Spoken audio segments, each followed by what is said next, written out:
मूसलाधार बारिश में बादलों को चीरती हुई बिजली का प्रकाश पृथ्वी को प्रज्वलित कर रही थी।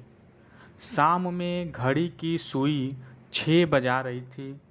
लखन सिंह अपने अम्मा के साथ जर्सी गाय को गंगा जल और तुलसी का पत्ता मुंह खोलकर पिला रहा था। तेल से मालिश की हुई लाठी हाथ में लिए शिवनाथ बाबू खेत की सैर करके आए और गाय को देखकर लखन से बोले, किसी डॉक्टर को दिखाए हो लखन?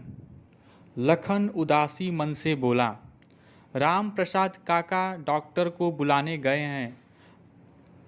लखन एकटक गाय को देखता रहा, जैसे एक पति के सामने 7 जन्मों तक साथ निभाने वाली पत्नी इसी जन्म में विदाई लेने की प्रतीक्षा में हो।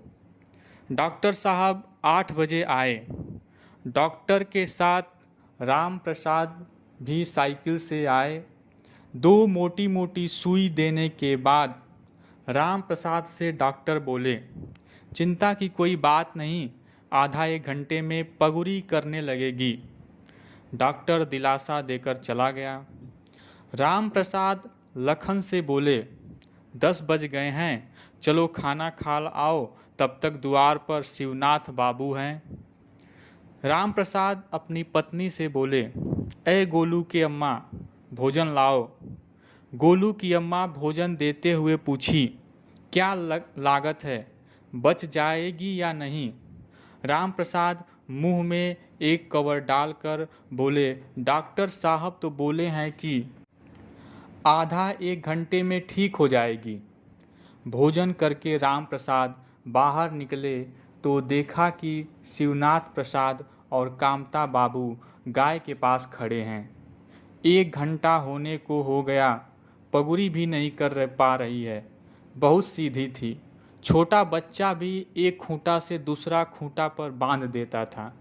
यह कहते हुए कामता बाबू की आंखें गीली प्रतीत होने लगी।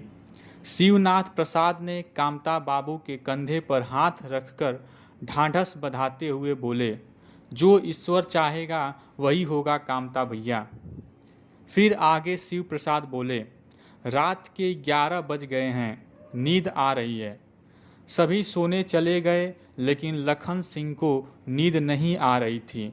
वह बैठे गाय के पुराने चलचित्रों को अपने मस्तिष्क में ताज़ा कर रहा था। चलचित्रों के माध्यम से उसे वैसी ही आनंद की अनुभूति हो रही थी जैसे एक राजा को अपने नए सुडौल घोड़े को देखकर होती है। लखन का जी नहीं माना। वह अपने चारपाई से उठकर गाय के पास गया तो देखा कि गाय शांत अवस्था में है। चारों पैर छड़ के समान सीधा है, मुंह खुला हुआ है, लार की धार जमीन से जुड़ी हुई है, दोनों आंखें खुली हैं। लखन सिंह घबराकर राम प्रसाद को जगाकर पूछा, चाचा कितने बज रहे हैं?